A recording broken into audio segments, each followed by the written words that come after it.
سارے معاملات حل ہو جائیں گے۔ ایک صحابیہ ہیں جن کا نام ہے حضرت فاطمہ بنت قیس رضی اللہ تعالی عنہا، کانت من المہاجرات الاول، ان مہاجر عورتوں میں سے ہے جنہوں نے سب سے پہلے ہجرتیں کی اور شروع میں اسلام لے کر آئیں، مشہور صحابیات میں سے جن کا دین کے اندر بہت بڑا کردار ہے۔ ان کو شوہر نے طلاق دے دی، بظاہر ان کے پاس کوئی روزگار بھی نہیں تھا، لیکن ان کی عظمت، ان کی شرافت، دینداری مشہور معروف تھی۔ آپ علیہ الصلوۃ والسلام نے فرمایا کہ تم عدت گزار لو اپنے چچا کے گھر میں اور پھر میرے پاس آنا۔ عدت گزار لی، آپ علیہ الصلوۃ والسلام نے پوچھا کہ تیرے پاس کوئی رشتہ آیا ہے؟ اور رشتہ بھی کن کا آیا ہوا تھا؟ حضرت عبد الرحمن بن عوف کا آیا ہوا تھا۔ ان 10 صحابہ میں سے ایک صحابی جن کو میرے آقا کریم علیہ تیت و تسلیم نے جیتے جی جنت کی خوشخبری دے دی تھی، ان چند اور تھوڑے صحابہ میں سے ایک صحابی جو بہت بڑے مالدار صحابی تھے، نہ عزت و عظمت کی کمی نہ دولت کی کمی۔ ان کا غلہ مصر سے 100 اونٹوں کے اوپر لد کر آیا کرتا تھا، اناج، جو، گندم، یہ غلہ یہ مصر سے 100 اونٹوں کے اوپر لد کر آیا کرتا تھا، اور سخی ایسے کہ ایک مرتبہ باہر نکلے اور فرمایا یہ پوری قطار جو کھڑی ہے اونٹوں کی 100 اونٹ اور ان کے اوپر جو غلہ لدا ہوا ہے، مدینہ کی بیوہ عورتیں تلاش کرو اور فقراء تلاش کرو، 100 کے 100 اونٹ ان کے اندر تقسیم کر دو۔ سخی ایسے۔ اور حضرت ام سلمہ ام المومنین کے پاس آیا کرتے تھے، بار بار آیا کرتے تھے اور کہتے تھے اللہ نے مجھے مال بہت دیا ہے، دیا بھی حلال ہے، لیکن مجھے ڈر لگا رہتا ہے کہ کل بروز حشر میرا حساب بڑا سخت ہوگا، اماں جی آپ دعا کریں۔ اور حضرت ام سلمہ نصیحت کیا کرتی تھیں کہ اللہ نے تجھے دیا ہے تو اللہ کی راہ میں دیتا رہے، اور وہ دیتے رہے۔ اس صحابی کا پیغام نکاح حضرت فاطمہ بنت قیس سے دوسری شادی کے لیے آ چکا تھا، اور حضرت فاطمہ خود فرماتی ہیں خطبنی عبد الرحمن ابن عوف فی نفر من اصحاب محمد صلی اللہ تعالی علیہ وآلہ وسلم، حضرت عبد الرحمن بن عوف نے کئی صحابہ کو میرے پاس بھیجا پیغام نکاح کے لیے، وہ میرے سے نکاح کرنا چاہتے تھے۔ ایسا جس کا تعارف ہو اور شادی بھی عورت کی دوسری ہو، کون نہیں چاہتا جس کو دوسری بار ایسا اچھا گھر مل جائے؟ ذرا سوچئے۔ 2 اور قریشی خاندانوں کے رشتے بھی آ چکے تھے حضرت فاطمہ بنت قیس کے لیے، لیکن میرے آقا نے فرمایا کہ میں چاہتا ہوں تیرا نکاح میرے غلام ابن غلام، کیا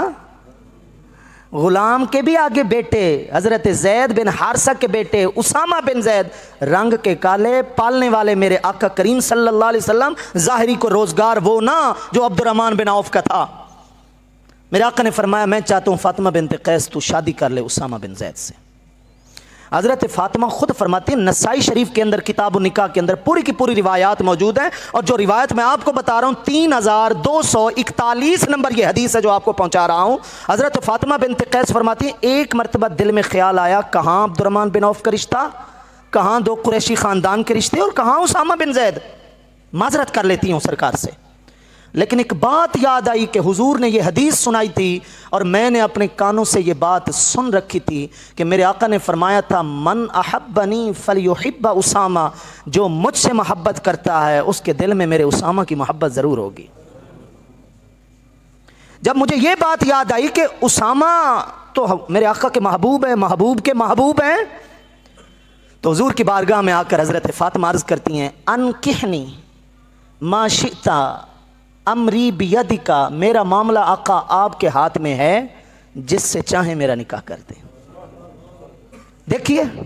اگر آپ بیٹی والے ہیں، بیٹے والے ہیں، والدین ہیں، سرپرست حضرات ہیں، بیٹھے ہیں سارے،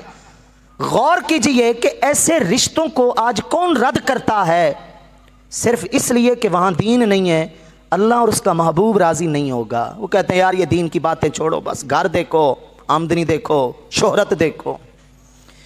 لیکن حضرت فاطمہ فرماتی ہیں جب میرا نکاح حضرت اسامہ سے ہو گیا، اس لیے کہ میرے حضور میرے محبوب راضی تھے، میرے آقا راضی تھے،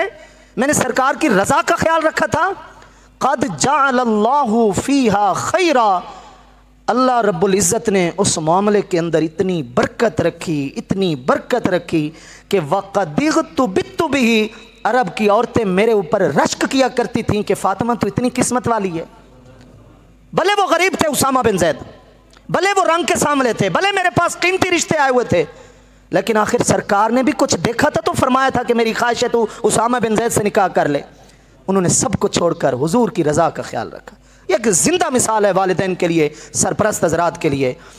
دنیا ضرور دیکھو لیکن دین کو پشت نہیں کرو. رشتہ کرتے وقت دنیا داری, روزگار, حلال نظام ضرور دیکھو, آپ کا حق ہے, لیکن ترجیح ہمیشہ دین کو دو. اگر دین کو ترجیح دیتے ہوئے آپ نے اپنی بیٹی کو دیا ہے تو انشاءاللہ جیسے اسامہ بن زید کے نکاح میں برکت ہم دیکھ رہے ہیں, انشاءاللہ آپ کی بیٹی اور آپ کے بیٹے کے عقد نکاح میں بھی اللہ برکت ڈال دے گا. اللہ